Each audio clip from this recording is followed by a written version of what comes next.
മാമല രാജ്യം ഭരിക്കുന്ന രാജാവിന്റെ കയ്യിലിരിപ്പ് കൊണ്ടും മന്ത്രിയുടെ കഴിവുകേട് കൊണ്ടും എന്നും പ്രജകളുടെ ശാപങ്ങൾ ഏറ്റുവാങ്ങാൻ വിധിക്കപ്പെട്ട മാതൃകാ രാജ്യം. പട്ടിണി കിടക്കുന്ന പ്രജകൾക്ക് പട്ടികളുടെ പോലും വില കൊടുക്കാത്ത കൊട്ടാരത്തിലുള്ള രാജാവും പരിവാരങ്ങളും പട്ടാപ്പകലും പട്ടയടിച്ച് പാട്ടും പാടി സുഖമായി ജീവിക്കുന്നു.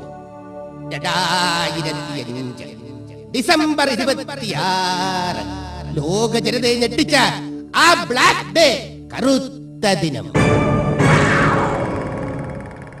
അയ്യോ എന്റെ ദൈവമേ, അയ്യോ രാജാവേ, രാജാവേ, മഹാരാജാവേ, എന്നെ കൊണ്ട് വയ്യാതെ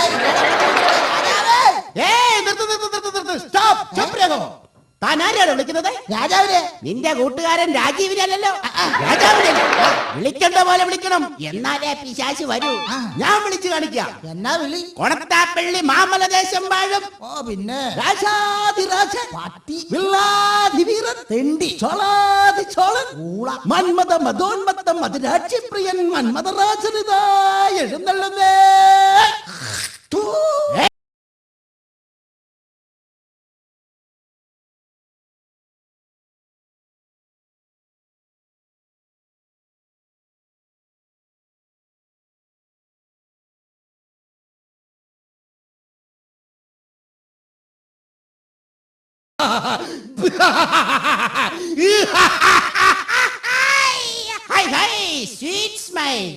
എന്ന് വെച്ചാൽ പൊട്ടൻ പൊട്ടുവെള്ളരി കണ്ടതുപോലെ.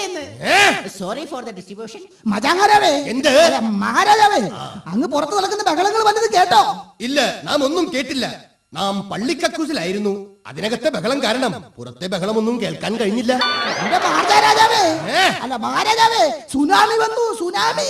മന്ത്രി ഇവിടെ വരൂ. എന്തിടങ്ങിയാതി? എന്താണ് പ്രഭു? എന്തിനാടോ അവളോട് ഇപ്പൊ കെട്ടിയെടുക്കാൻ പറഞ്ഞത്? രാത്രി രാജ്ഞി ഉറങ്ങിയതിനു ശേഷം വരാൻ പറയൂ. കാമഭ്രാന്തൻ, അല്ല മഹാഭ്രാന്തൻ. സുനാമി എന്ന് പറഞ്ഞാൽ പഴയ പറ്റിപ്പടിക്കാരി സൗദാമിയുടെ അനീതി അല്ല, പിന്നെ പൊങ്ങുന്നേ. എന്ത്? അല്ല പൊന്നെ അങ്ങുന്നേ. നിർത്തു. കടലിളകിയൊന്നോ? ബാക്കിയുള്ളവന്റെ കൊടലളിയിരിക്കുമ്പോഴാണ് അവന്റെ കടലിളക്കം. മഹാമന്ത്രി, ഇന്നലെ പള്ളി ചിക്കൻ വെച്ച പാചകക്കാരൻ ആരാണ്? പണ്ടാരി കേശവൻ. അവനെ പണ്ടാറടങ്ങി പോകും. അനങ്ങുന്നേ. എന്ത്? അല്ല അങ്ങുന്നേ. സുനാമി തിരമാലകൾ അടിച്ച് കടപ്പുറത്തെ മുഴുവൻ വീടുകളും പ്രജകളും ഒലിച്ചുപോയി. ഈശ്വര,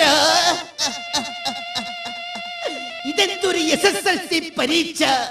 ഇത് ഞാനെങ്ങനെ സഹിക്കും മന്ത്രി? ഇനി ഞാനെങ്ങനെ ഫിഷ് മോളി കഴിക്കും?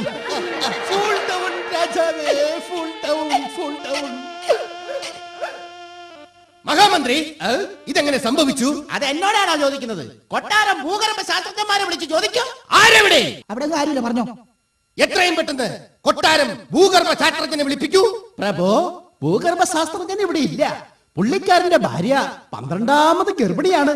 കൊട്ടാരം ഗൈനക്കോളജിസ്റ്റിനെ കാണാൻ പോയിരിക്കുകയാണ് കുടുംബസമേതം. 12ാമതും ഗർഭിണിയോ?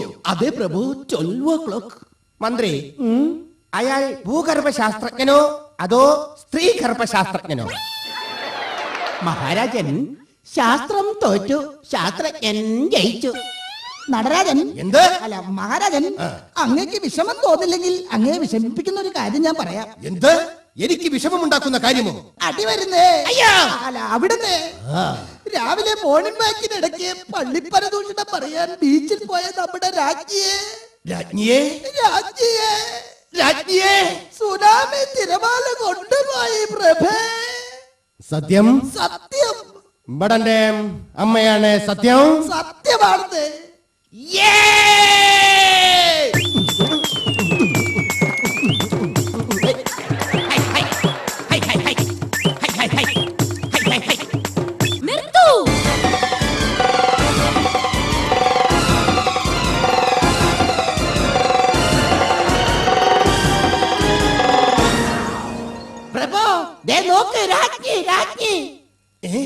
അപ്പോൾ രാജ്ഞി ഭരിച്ചില്ലേ? നിന്നെ സുനാമി തിരമാലകൾ കൊണ്ടുപോയി എന്ന് പറഞ്ഞിട്ട് നീ പോയില്ലേ? വാടാ, ഇവിടെ വാടാ. എന്താടാ? അയ്യോ അയ്യോ അയ്യോ അയ്യോ. മേലാൽ രാജ്ഞി ചത്തെന്നും പറഞ്ഞ് എന്നെ കൊതിപ്പിക്കരുത്. റോജൻ, രാജൻ, അതിന് ഞാൻ അറിഞ്ഞോ ഈ സാധനത്തിന് കടൽ സ്രാവിന് പോലും വേണ്ടെന്ന്? മഹാപ്രാണി, മഹാറാണി, എങ്ങനെയാണ് ഈ കടൽ വെള്ളത്തിൽ നിന്നും രക്ഷപ്പെട്ടത്? ഞാൻ ആ കടൽ വെള്ളത്തിൽ മുങ്ങി പൊങ്ങുന്നത് കണ്ടപ്പോൾ വെറുതെ ഇരിക്കുന്ന കടമറ്റത്ത് കർത്തനാർ അച്ഛൻ വാഴയിലയിൽ വന്ന് എന്നെ രക്ഷപ്പെടുത്തി. എന്റെ കടമറ്റത്ത് കത്തനാരച്ച, സീരിയൽ നിർത്തിയിട്ടും നിർത്താറായില്ലേ താങ്കളുടെ ക്രൂര കൃത്യങ്ങൾ?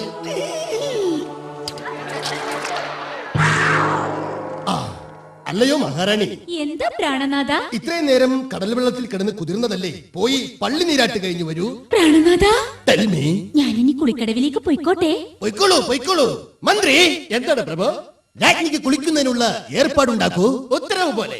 നിൽക്കൂ, താനിവിടെ പോകുന്നു. ഏർപ്പാടുണ്ടാക്കാൻ ആ ഏർപ്പാട് ഇവിടെ വേണ്ട. മന്ത്രി, എന്താണ് പ്രഭു? സ്വാമിജിയെ വിളിപ്പിക്കൂ.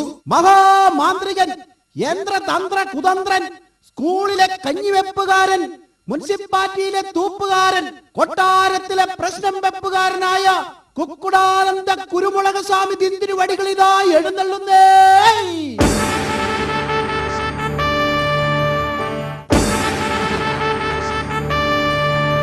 ചക്രവർത്തി തിരുമനസിന് പ്രമാണം. നമ്മുടെ രാജ്യം പ്രകൃതി ഷോറൂം മൂലം നശിച്ചുകൊണ്ടിരിക്കുകയാണ്. ചോറുമോ ചോമോ അല്ലേ? ഞാനൊന്ന് ഇംഗ്ലീഷിൽ പറഞ്ഞതേ ഉള്ളൂ. തെറ്റാണെങ്കിലും താൻ തിരുത്താൻ നിൽക്കണ്ട, വെളിവില്ലാത്ത വർഗമാണ്.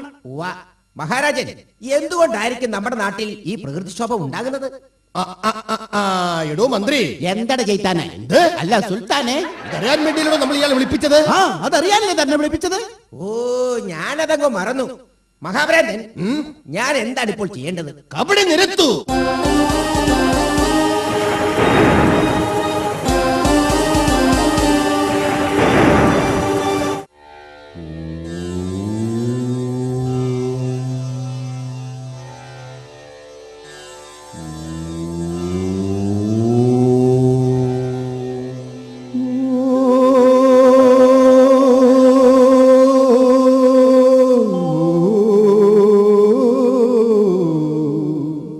ഇത് എന്ത് മന്ത്രമാണ്? ഇതാണ് മന്നാടെ മന്ത്രം. എന്നാടേ? മന്നാടെ. വർഷങ്ങൾക്ക് മുമ്പ് ഈ കടപ്പുറത്ത് ഒരു കറുത്തമ്മയും ഒരു പരീക്കുട്ടിയും, ഒരു പഴനിയും ഒരു സ്രാവും ജീവിച്ചിരുന്നു. കറുത്തമ്മയും പരീക്കുട്ടിയും കടപ്പുറത്തുകൂടി പാടി പ്രേമിച്ചു നടന്നു. വെളിച്ചം മങ്ങുന്നില്ലേ? ഉണ്ട്. ഇരുട്ട് പടരുന്നില്ലേ? ഉണ്ട്. മഹാരാജാവ് സൂക്ഷിച്ചു നോക്കൂ. കറുത്തമ്മയും പരീക്കുട്ടിയെയും കാണുന്നില്ലേ? ഞാനെല്ലാം കാണുന്നു.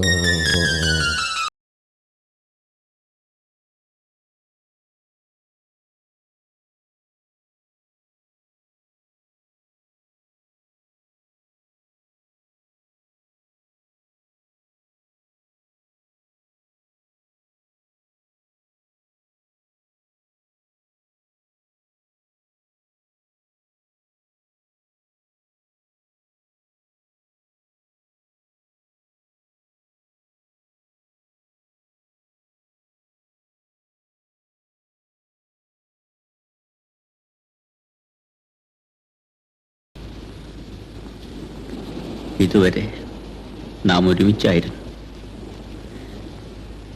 ഇനി ഞാൻ ഒറ്റയ്ക്കാണ്. എന്തെങ്ങനെ കൊല്ലാതെ കൊച്ചു മുതലാളി.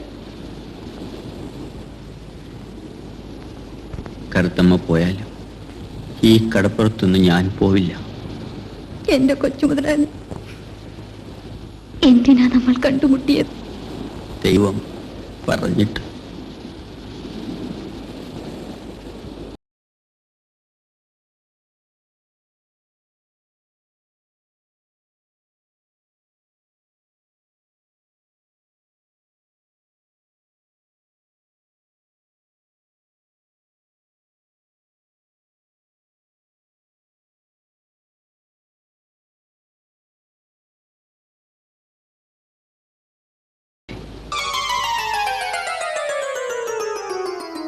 ആ കരുത്തമ്മയും പരീക്കുട്ടിയെ ഒന്നാകാൻ ആ കടപ്പുറംകാരെ സമ്മതിച്ചില്ല.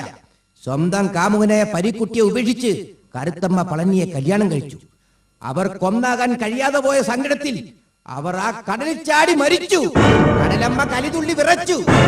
അവരുടെ ശാപമാണ് ഇന്നീ സുനാമിക്കു കാരണം. രാജഗുരു, ഇതിന് എന്താണ് ഒരു പ്രതിവിധി? ഇതിന് പ്രതിവിധി ഒന്നേ ഉള്ളൂ.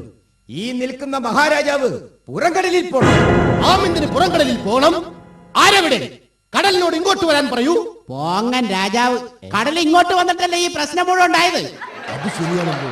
അതുകൊണ്ട് രാജാവ് നടുക്കടലിൽ പോയി ഒരു കൊമ്പൻ സ്രാവിന് ഏലസ് കെട്ടിക്കൊടുക്കണം. പിന്നെ നടുക്കടലിൽ 2 വർഷം തപസ്സിരിക്കണം. ഇല്ല ഇല്ല, സാധ്യമല്ല. രാജ്ഞിയെ പിരിഞ്ഞ് ഒരു നിമിഷം പോലും എനിക്കിരിക്കാനാകില്ല ഗുരു, എനിക്കിരിക്കാനാകില്ല. അത്രയ്ക്ക് സ്നേഹമാണോ അങ്ങേക്ക് രാജ്ഞിയോട്? സ്നേഹമുണ്ടായിട്ടല്ല, ഒരു സെക്കൻഡ് എന്റെ കണ്ണു തെറ്റിയാൽ അവൾ കണ്ണി കണ്ടവരുടെ കൂടെ ഇറങ്ങിപ്പോകും. നാഥ, എന്നെ അവിശ്വസിക്കരുത്. അങ്ങ് ധൈര്യമായി പോയിക്കോളൂ. അങ്ങ് വരുന്നത് വരെ അങ്ങയെ മാത്രം മനസ്സിൽ ധ്യാനിച്ചുകൊണ്ട് ഞാൻ ആ കൊട്ടാരവാതിക്കൽ അങ്ങയെ കാത്തു നിന്നുകൊള്ളാം. എന്നിട്ട് വേണം വഴിയെ പോണ ചെറുപ്പക്കാരൊക്കെ വഴിതെറ്റിക്കാൻ. നാഥ, എന്നെ വിശ്വസിക്കൂ. എനിക്ക് നിന്നെ വിശ്വാസമില്ല. എന്നിലുണ്ട് ആത്മവിശ്വാസം. എനിക്കില്ലാത്തതും അതാണ്. നിങ്ങൾ കച്ചറകളാകല്ലേ. രാജാവിന് രാജ്ഞിയെ വിശ്വാസമില്ലെങ്കിൽ അതിനുള്ള പോംവഴി ഞാൻ പറയാം. രാജാവ് പോയി തിരികെ വരുന്നത് വരെ ഞാൻ വരയ്ക്കുന്ന ലക്ഷ്മണ വൃത്തത്തിനുള്ളിൽ രാജ്ഞി നിൽക്കണം. ലക്ഷ്മണ വൃത്തത്തിൽ നിന്നും രാജ്ഞി പുറത്തു കടന്നാൽ ആ നിമിഷം രാജ്ഞി ഭസ്മമായി പോകും. ഗുരു, അങ്ങയുടെ മന്ത്രശക്തിയിൽ എനിക്ക് വിശ്വാസമുണ്ട്. വരയ്ക്കൂ വൃത്തം.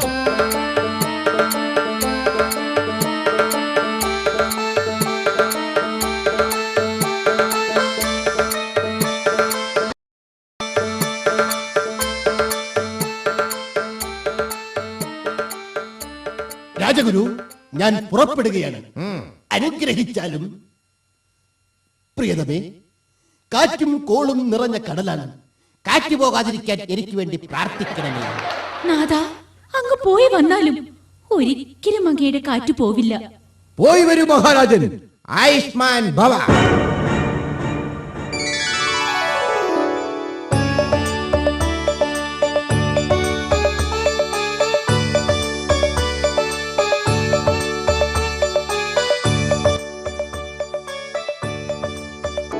രണ്ടു വർഷങ്ങൾക്ക് ശേഷം തപസ്സു ചെയ്യാൻ പോയ മഹാരാജാവ് തിരിച്ചു വരുന്നു.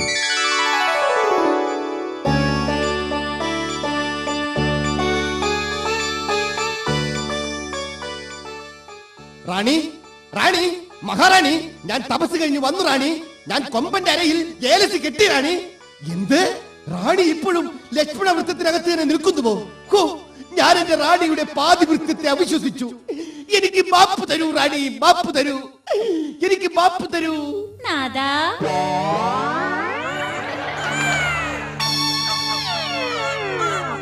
എന്ത്? എടി ദ്രോഹി, നാം എന്താണ് ഈ കാണുന്നത്? 2 കുട്ടികളോ? നീ ഈ വൃത്തത്തിന് പുറത്തിറങ്ങിയല്ലേ? ഇല്ല നാഥ, ഞാൻ ഈ വൃത്തത്തിനുള്ളിൽ നിന്ന് പുറത്തിറങ്ങിയിട്ടില്ല. എന്നെ വിശ്വസിക്കൂ നാഥ. പിന്നിതെങ്ങനെ സംഭവിച്ചു? ഇടയ്ക്കിടയ്ക്ക് ഈ വൃത്തത്തിനുള്ളിലേക്ക് നമ്മുടെ രാജഗുരു ചാടി കടക്കുമായിരുന്നു നാഥ. എന്റെ ഈശ്വരാ.